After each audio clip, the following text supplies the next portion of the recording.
नमस्कार मंडळी, श्री किचनमध्ये तुमचं स्वागत आहे। आज आपण बनवणार आहोत चण्याच्या पिठाचे लाडू, म्हणजे त्याला आपण बेसन लाडू बोलतो। प्रत्येक भागात प्रत्येक सिटीत वेगळे वेगळे असतात। आपण हे पहिले हॉटेलसारखे बघूया, नेक्स्ट पार्टला मी तुम्हाला दुसरेवाले दाखवणार। त्याच्यासाठी लागणारं साहित्य: बेसन पीठ, ड्रायफ्रूट्स लावायचे असेल तर तुम्ही लावू शकता, नसेल तर ते हे स्किप करू शकता।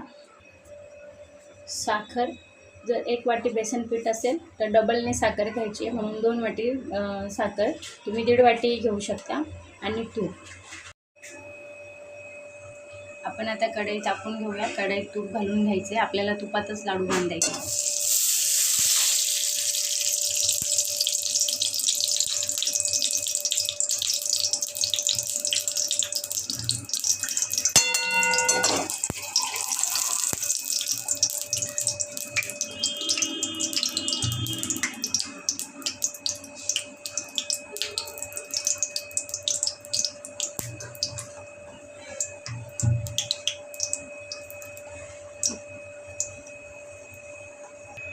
आता तूप तापून झाले, त्यात बेसन घालून घ्यायचे आणि कंटिन्यू परतवायचे।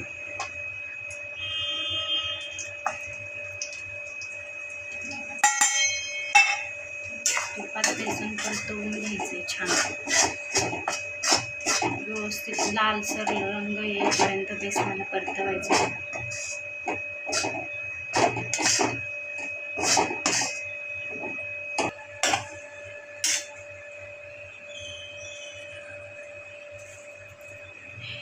हे पहिले पातळ झालं तर घाबरवू नका, कारण ते पातळ होऊनच मगच घट्ट होणार आहे। त्याला चांगलं भाजून घ्या। याचा कलर चेंज झाला की आता आपल्याला साखर घालायची, पिठी साखर घालायची।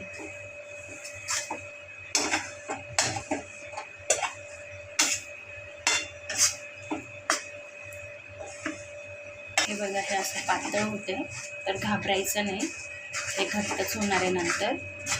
आणि जर तुम्ही बेसन हे विकतचं नसेल, डाळ दळून आणणार असेल तर डाळ जेव्हाही दळायला द्याल तेव्हा थोडीशी भाजून घ्यायची आहे, थंड करून मग दळायला द्यायची आहे। मग तुम्ही बघा लाडूची टेस्ट कशी येते, एकदम छान येते।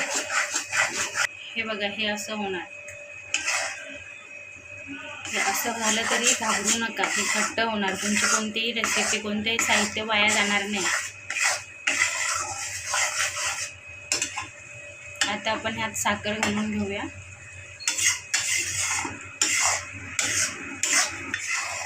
हे बघा, कलर चेंज झालाय। आपण आता ह्याच्यात साखर घालून घेऊया।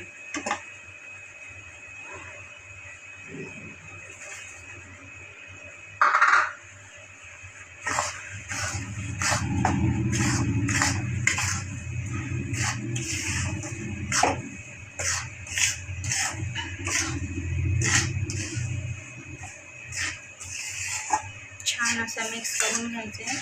बेसनात साखर 1.5 पट जास्त याच्यासाठी घालायचे, कारण बेसनाला उगीर वास असतो ना, तो वास आला नाही पाहिजे आणि टेस्ट छान लागली पाहिजे, म्हणून आपण साखर जास्त घालायची। हे बघा, आता छान कलर सगळा चेंज झालाय। आता ह्याला आपण थंड करायला घेऊया आणि लाडू बांधून घेऊया। आपण हे थंड करायला ठेवले, गरमही बांधू शकतो, पण तुपाने हात भाजतील ना, मग थंड करून बांधून घेऊया। थंड झालं की मग वरतून एक ड्रायफ्रूट्स लावून लाडू बांधून घ्यायचे। हे बघा, थंड झालं आहे, थोडंसं थंड झालं आहे, आपण लाडू बांधून घेऊया। अजून थंड झालं की हा लाडू एकदम असं व्यवस्थित होईल। आता हा लाडू व्यवस्थित बांधून झाला आहे, त्याच्यावरती तुम्ही कोणतेही ड्रायफ्रूट्स लावून घेऊ शकता।